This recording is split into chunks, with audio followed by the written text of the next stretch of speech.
Hello, my name is Aisha Jahan, and here I am to present my presentation topic, rights and obligation of the respondent, that is related to our subject business research method, and it is given by our mentor Dr. Ahmed Roy. So firstly, we focus on the presentation topic, rights and obligations of the respondent.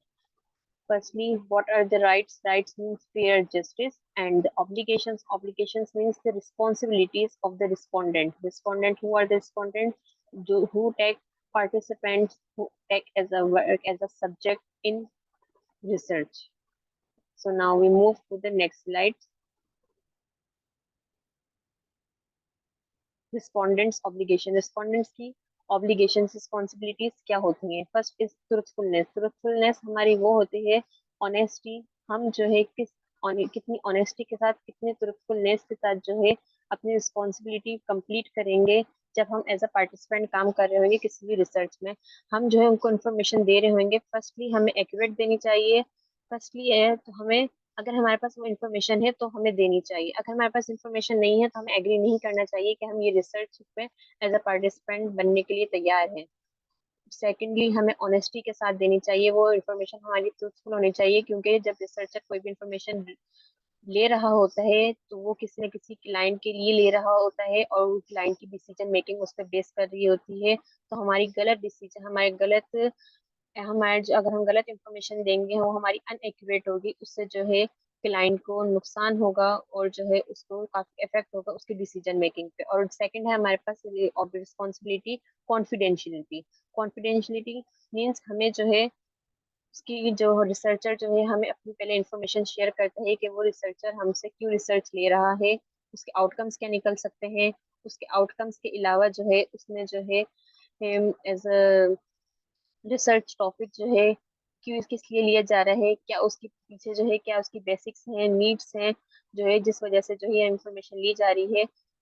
वो सारी information हमें confidential रखनी चाहिए researcher की या client की। वो हमें किसी और के साथ शेयर नहीं करनी चाहिए। एज अ प्रोफेशनल लाइफ में, प्रोफेशनल जब हम काम कर रहे होते हैं मार्केट में, या रिसर्चर के कॉम्पिटिटर्स के साथ, या अपने ही एम्प्लॉयज के साथ, जब तक हमें जो है रिसर्चर की तरफ से जो है इजाजत नहीं मिले, हमें आगे नहीं शेयर करना चाहिए, रिवील ना हो। सेकंड, हम हमारे पास आ जाते हैं राइट्स। पार्टिसिपेंट के, एज अ पार्टिसिपेंट्स हमारे रिस्पोंडेंट के क्या राइट्स होते हैं? फर्स्ट राइट होता है हमारे पास, तीन तरीके के राइट्स होते हैं। फर्स्ट है प्राइवेसी। प्राइवेसी में भी काफी तरीके के काइंड्स आ जाते हैं। फर्स्ट है एक्टिव रिसर्च। एक्टिव रिसर्च हमारी वो रिसर्च होती है जब जो है जिसमें हम एक्टिवली पार्टिसिपेट कर रहे होते हैं। पार्टिसिपेंट को फ्रीडम दिया जाता है कि, ये हमारी प्राइवेसी होती है कि हमारे पास जो इन्फॉर्मेशन है, पहली बात है हमसे, हमारे जो पास जो इन्फॉर्मेशन है हम वही दें, और हमसे वही इन्फॉर्मेशन ली जाए। हमसे जबरदस्ती जो है दूसरी इन्फॉर्मेशन नहीं कलेक्ट की जाए। अब जिस चीज से हम अवेयर ही नहीं है, example like as a rural जो है, रूरल जो है मुझसे इस तरीके की अर्बन इंफॉर्मेशन ली जाए, मुझसे एजुकेशन की इंफॉर्मेशन ली जाए, और मेरे पास एजुकेशन के हिसाब से जो कोई इंफॉर्मेशन हुई ना, तो मैं किस तरीके से रिसर्च कर दे सकती हूँ कि टेक्नोलॉजी के अवेयरनेस के हवाले से, या टेक्नोलॉजी के हिसाब से। सेकंड, हमारे पास इसमें काइंड आ जाती है एक्टिव रिसर्च में, कि जब हम इंटरव्यू दे रहे होते हैं तो इंटरव्यू की हमारे पास टाइमिंग होती है। एक तो टाइमिंग सेट करके हम लोगों से इंटरव्यू या कॉल वगैरह पे लिए जाए, और दूसरा जो है हमारे पास इनकन्वीनियंट टाइम्स में हमें डिनर टाइम पे, या जैसे ईमेल्स के टाइम होते हैं ऑफिस वर्क में ही, हमसे जो है रिलेट इंफॉर्मेशन ली जाए, वो हमें इन टाइम के अलावा जो है डिस्टर्ब ना करें। और थर्ड, इसमें हमारे पास ये आ जाता है पॉइंट कि जो है अपनी, वो ये हमारा राइट है, ये हमारी प्राइवेसी की में हमारे पास ये राइट आ जाता है कि जो रिसर्चर रिसर्च हमसे ले रहा होता है तो पहले अपनी इंफॉर्मेशन हमारे पास जो है शेयर करे, और जो हमारी इंफॉर्मेशन है उसे जो है अपने पास ऐसा कॉन्फिडेंशियल रखे। दूसरे, अब इसमें हमारे पास एक और एक्टिव रिसर्च में आ जाता है do not call legislation. Do not call legislation में हम इसमें ये डिफाइन करते हैं कि जब, अगर एक्टिव रिसर्च में हमारे इस तरीके से हम हमारे साथ कोऑपरेट नहीं करेगा, और वो हमें इनकन्वीनियंट टाइम्स में कॉल्स वगैरह करेगा, तो हमारे पास अथॉरिटी होती है कि हम उसको जो है उस पर केस वगैरह कर सकें। या जो है हमने अगर मना किया हुआ होता है, अगर हम अपनी कॉन्फिडेंशियल बड़े बड़े क्या नाम है बिजनेसेस में, कि आप हमें डायरेक्ट कॉल नहीं कर सकते, और वो हमें तंग करें, तो हम उस पर जो है केस कर सकते हैं। सेकंड है हमारे पास पैसिव रिसर्च। पैसिव रिसर्च में है जो हमें एनोनिमसली हमें रिकॉर्ड किया जा रहा होता है, हमें ऑब्जर्व किया जा रहा होता है पब्लिक प्लेसेस में, म्यूजियम्स में, पार्क में, मार्केट्स वगैरह में।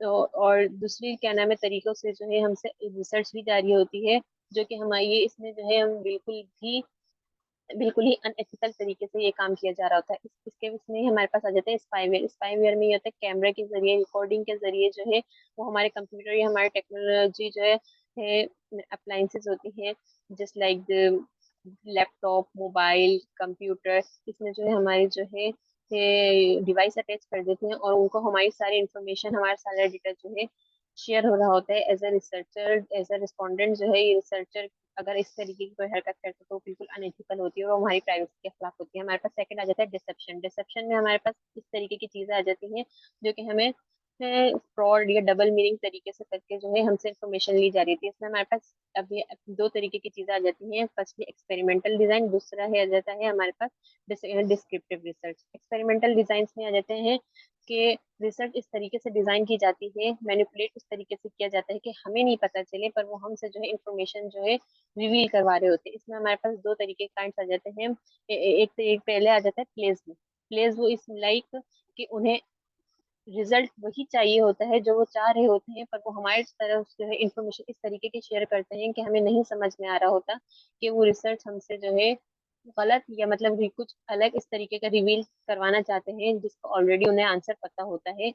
जो वो चाहते हैं वो उनको उसी तरीके का आंसर देते हैं। इसकी एग्जांपल इस तरीके से ले सकते हैं कि वो दो लोगों को, दो पार्टिसिपेंट्स को जो है मेडिकेशन जो है सप्लाई करें, कुछ मेडिकल जो है इस तरीके की मेडिसिन सप्लाई करें कि एक के पास जो है वो रियल मेडिकल मेडिसिन हो, पर सेकंड के पास जो है वो सिर्फ उस कलर की और उस तरीके की दिखने में हो, और वो दोनों को कहे कि इसका सेम रिजल्ट आएगा।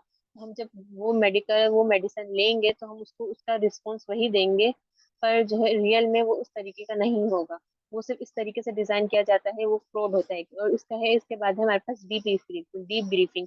डीप ब्रीफिंग जो है क्या नाम है हमारे राइट्स को डिफाइन कर रहा है। इसमें कहा जाता है कि जब भी हम कोई रिसर्च वगैरह देते हैं, अपनी जो है इंफॉर्मेशन शेयर कर रहे होते हैं एज अ पार्टिसिपेंट्स को जो है हमें जो है पहले डी ब्रीफिंग करनी चाहिए। रिसर्चर को जो है हमें पहले जो है एक कॉन्फ्रेंस वगैरह रख के, एक मीटिंग रख के हम लोग को बताना चाहिए कि वो इन्फॉर्मेशन क्यों ली जा रही है। उसकी इन्फॉर्मेशन के टॉपिक से रिलेटेड हमें सारी इन्फॉर्मेशन शेयर करनी चाहिए ताकि हमें पता चले कि हमें किस तरीके के जो है उसमें रिस्पॉन्स देना है। नेक्स्ट आ जाता है डिस्क्रिप्टिव रिसर्च। डिस्क्रिप्टिव रिसर्च में ये होता है कि पार्टिसिपेंट को जो है पहले से ही सारा सब कुछ इन्फॉर्म कर दिया जाता है। इवन के पार्टिसिपेंट ये भी कह सकता है उसमें, पूरा डिस्क्रिप्टिव नाम से डिफाइंड हो रहा है, पूरा डिस्क्राइब होता है कि जो रिसर्चर हो, हमारा जो रिस्पोंडेंट होता है, जो हमारा क्या नाम पार्टिसिपेंट होता है, वो जो है इस तरीके से जो है उसको सब कुछ इंफॉर्मेशन शेयर की हुई गई होती है कि जिस तरीके का वो सवाल चाहेगा उसके, या तो उसको उसी तरीके से क्या सवाल मिलेंगे, या जो रिसर्चर ने पहले ही अपने सवाल शेयर कर दिए होती है और उसको पता होता है कि उसको क्या आंसर करना है। तो ये भी हमारे डिसेप्शन में आ जाता है, धोखे में, क्योंकि ये क्लाइंट के लिए सही डिसीजन मेकिंग नहीं होती है। अब थर्ड हमारे पास राइट आता है protection from harm. Protection from harm में जो ये आता है हमें इमोशनली, हमें किसी भी ट्रॉमा के साथ, इसमें हमें फिर ये क्वेश्चंस दिए हुए हैं कि हमारे पास किसी ट्रॉमा से अगर हम गुजरे हो तो हमें उससे रिलेटेड सवाल किए जाएं, या अगर हमसे कुछ इस तरीके का सवाल नहीं किया जाए इस ऐसे टॉपिक के लिहाज से कि आफ्टर द टॉपिक हम उस इनिशियल स्टेट से वापस बाहर आ जाएंगे। अगर उसमें जो हम कहते हैं हम नहीं आ सकते तो हमसे इस टॉपिक से जो है हम जो है एज ए पार्टिसिपेंट इसमें पार्टिसिपेट नहीं कर सकते। और फर्स्ट हमारा क्वेश्चन ये होता है कि ये जो टॉपिक है, ये जो रिसर्च का सब्जेक्ट है, ये कंसंट्रेशन कर रहा है हमारे साथ, कि हमारे से जो है रिलेट करता है कि हम इस टॉपिक के बारे में अवेयर हैं। प्रोटेक्शन फ्रॉम हमें, हमारे पास फिजिकल हम हार्म नहीं कर सकते, वो हमें इमोशनल हार्म नहीं कर सकते, और जो है हमसे इंफॉर्मेशन जो है जिस तरीके से अगर हमें किसी चीज ऐसा वो हमें पार्टिसिपेट करवाएंगे और हमें किसी चीज से एलर्जी है तो हम जो है उसमें पार्टिसिपेट नहीं कर सकते। तो ये प्रोटेक्शन फ्रॉम हार्म में आता है। इसी के लिए एक कमेटी बनाई जाती है जिसको हम कहते हैं ह्यूमन सब्जेक्ट रिव्यू कमेटी। ये हमारी बहुत ज्यादा हेल्प करती है क्योंकि ये पहले से इंफॉर्मेशन कलेक्ट कर लेती है कि किस तरीके के जो पार्टिसिपेंट्स हैं वो किस तरीके की रिसर्च में जो है पार्टिसिपेट कर सकते हैं। Thank you so much. Now my topic is covered.